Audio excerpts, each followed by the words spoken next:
Hey everybody, this is the Mage of Ancients, and I'm here with my debut Cyber Dragon Dinomist deck profile. This is a deck that I've been working on for the past several months. In fact, I've been working on it ever since I unboxed that Breakers of Shadow Special Edition box back in July of last year. Or was it June? Anyway, I just felt like, you know what, I should build some kind of Pendulum deck.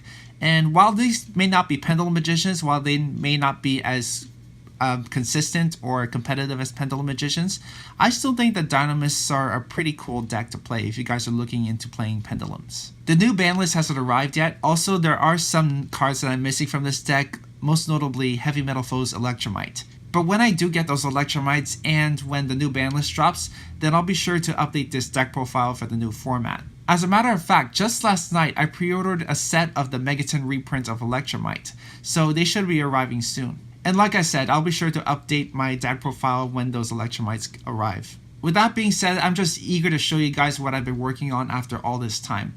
Of course, it's not the best deck in the world, so if you guys have any suggestions or what I should do to improve it, then be sure to let me know down in the comments. Also, be sure to let me know what you guys think about this deck on my social media platforms. All those links will be in the description below. So, with that being said, let's get started with this deck profile. So first off, for the monsters, I run 3 copies of Dinomist Brachion, as well as 3 copies of Dinomist Ceratops.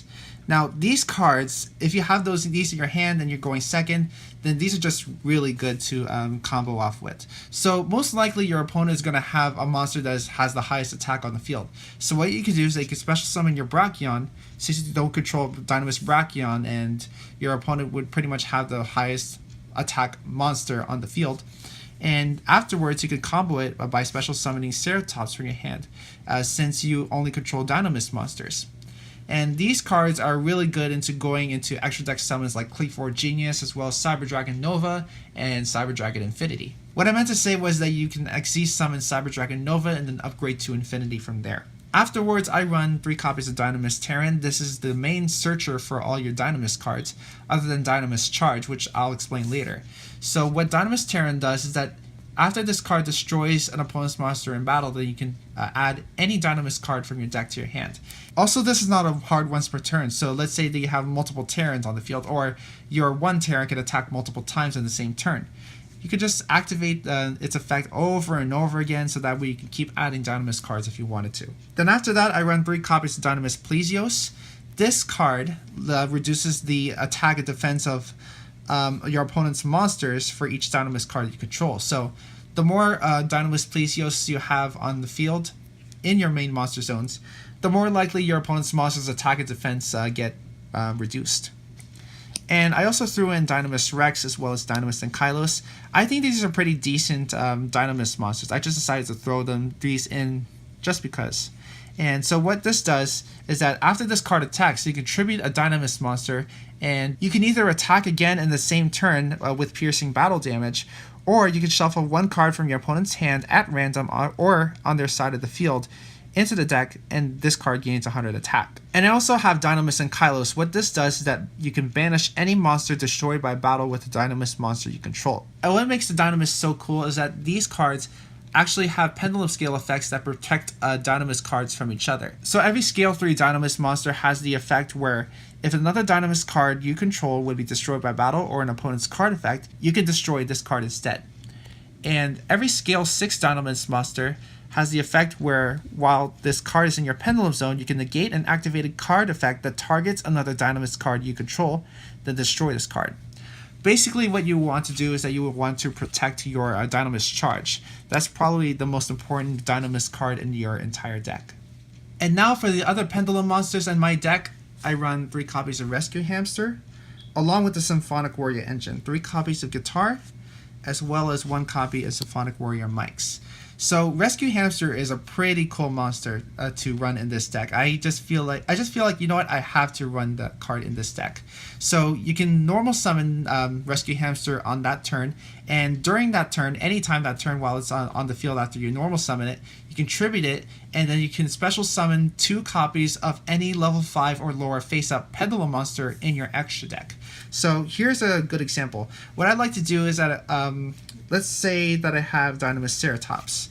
Problem with Ceratops is they can only special summon it from your hand if all the monsters you control are Dinomist monsters. So what you could do is that you can have Ceratops in your extra deck.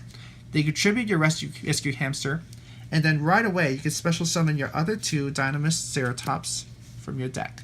And the Symphonic Warrior engine is pretty cool too. So what you can do is that you can activate Guitar in your Pendulum Zone, and then you can discard a card and then special summon your Symphonic Warrior mics from your deck. And at any time during the turn after you normal or special summon your mics, you actually gain an extra normal summon for that turn. Also, this is a level 5 machine, so this is good for going into monsters like Cleaver Genius or Cyber Dragon Nova. And for the last of the monsters I run in this deck, I run 1 Jizukiro, the Star Destroying Kaiju. Let me move that up there. There we go. And I also run 3 copies of Cyber Dragon. I just feel like that it's only fair to max out on your Cyber Dragons. The Cyber Dragons are mainly here just so you can have extra monsters on the field. Also, when you have a Cyber Dragon in your graveyard, you can special summon it back with Cyber Dragon Nova. And after that, I run Spell Canceller as well as Jinzo. Now, these 2 cards are, in my personal opinion, very cool. What's cool about Cleaver Genius is that you can actually get these 2 off of Genius's effect. So you can add either your Spell Canceller or your Jinzo depending on the situation. So Spell Canceller negates the effects of all spell cards on the field, and neither player can activate spell cards. The same thing goes for Jinzo except for traps. You guys probably know that by now. And Jizukiro can also be added off of a Cleaver Genius. So what you can do is that you can add this and then just tribute over one of your opponent's monsters.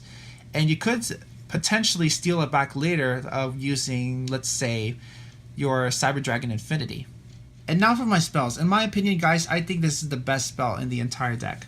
I'm maxing out on Dynamis Charge. So it works in the same way as Trickstar Light Stage, where when this card is activated, you can add 1 Dynamist monster from your deck to your hand. Although Dynamis Charge is a hard once per turn, unlike Light Stage. Also, while it is mandatory, its second effect is just incredible, if you ask me.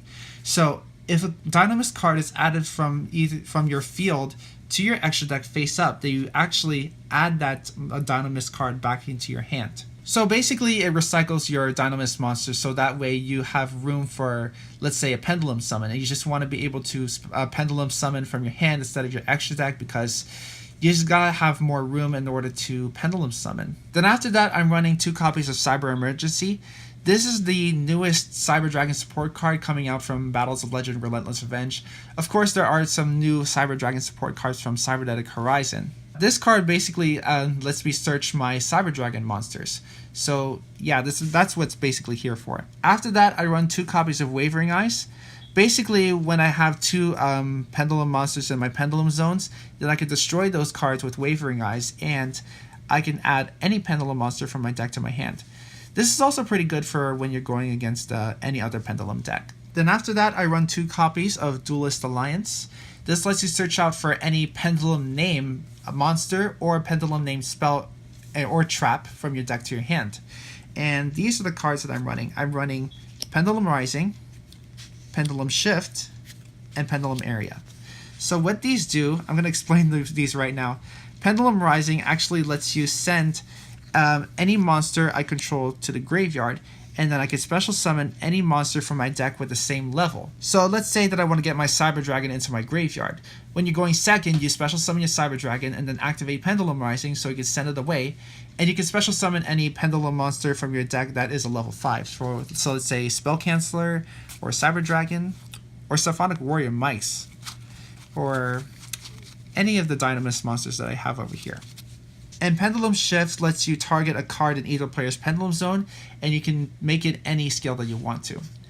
Pendulum Area is actually a card that I threw in kind of last minute, or I just threw it in on a whim. So Pendulum Area, what I was trying to do with it is I was trying to go for like a stun variant or a stun strategy, where I have 2 cards in my Pendulum Zone, and if I have at least 1 Pendulum monster in my main monster zone, then I could just set this, and then on my opponent's turn, I flip it over, and then my opponent cannot special summon monsters for that turn. Unless, of course, he or she is playing Pendulum monsters as well. And for the last card of my main deck, I run Dynamist Howling. Let me just move all these over here.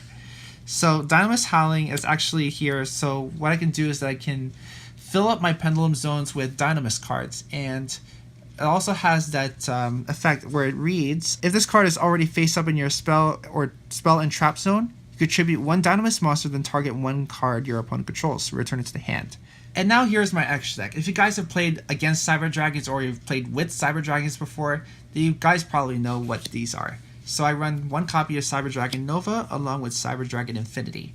So Nova lets you special summon a Cyber Dragon from your graveyard, and Infinity lets you take an opponent's monster and then attach to it as Xyz material.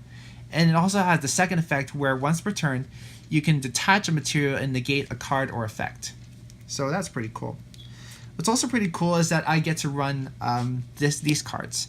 Number 94 Crystal Zero along with Full Armored Crystal Zero Lancer. So what Crystal Zero does is that I can detach the Xyz material and I can target a face-up monster on the field and reduce its attack by half. But the real reason why this is here is because of Crystal Zero Lancer. This card can actually be Xyz summoned by using 1 rank 5 Xyz monster that is a water monster on the field. So yeah, what this does is that I can detach a material, and the effects of all the monsters my opponent controls have their effects negated until the end of the turn. So with that being said, you could say that this is a card that is really good for going up against Nightmares, if Nightmares still survive this ban list. So yeah, this is something that you want to keep in mind. Let me just move these over here. And so after that, I also run 1 Artifact Durandal. This is a good way to change up your opponent's monster effects or spell or trap card effects. So what this does is that when a monster effect or spell or trap card is activated, you can change the effect to destroy 1 spell or trap card your opponent controls. It also has a neat second effect where you can detach material, then each player shuffles his or her hand into the deck and then draw the same number of cards. That second effect is pretty good for messing up your opponent's strategy if you like to go that route. Next, I run 1 Bahamut Shark along with Totally Awesome. This is pretty good. If you guys have played Totally Awesome Heroes, then you guys probably know what this is all about. So you can Xyz summon your Bahamut Shark using 2 level 4 water monsters, and you can special summon your Totally Awesome from your extra deck, and you have an extra negate on the field. And speaking of rank 4s, I also run the Utopia family. Utopia Prime, and Utopia, and last, Utopia the Lightning. Of course, you guys don't have to run the Utopia family if you don't want to. You could replace it with something else like Tornado Dragon or maybe with Bagusa if you'd like to go that route. And then for the Link monsters, I run 2 copies of Cleafor Genius. Like I said, this card is good for adding level 5 or higher machine monsters from your deck to your hand. And you do that by special summoning 2 monsters to the zones that Genius points to. So yeah, good for getting that extra search going on. And I like to run 2 copies just because I want to be able to have as much access to this card as possible. After that, I run 1 Miss Starboy. This powers up your water monsters, actually all water monsters on the field. And then Zephyr Metaltron, just so I can have an extra monster zone to summon an extra deck monster too. And finally, my last extra deck monster is Chimera Tech Mega Fleet Dragon. So if I have a Cyber Dragon monster on the field, it doesn't have to be just Cyber Dragon. If you have a Cyber Dragon monster on the field, then you can get rid of all the monsters in the extra monster zone. So that's pretty cool. So that's it for this deck profile, everybody. Thank you all so much for watching. If you guys enjoyed this video and you want to help support the channel, then be sure to hit that like button. Comment below what other Yu-Gi-Oh videos you guys would like to see. I do deck profiles and vlogs and card discussions.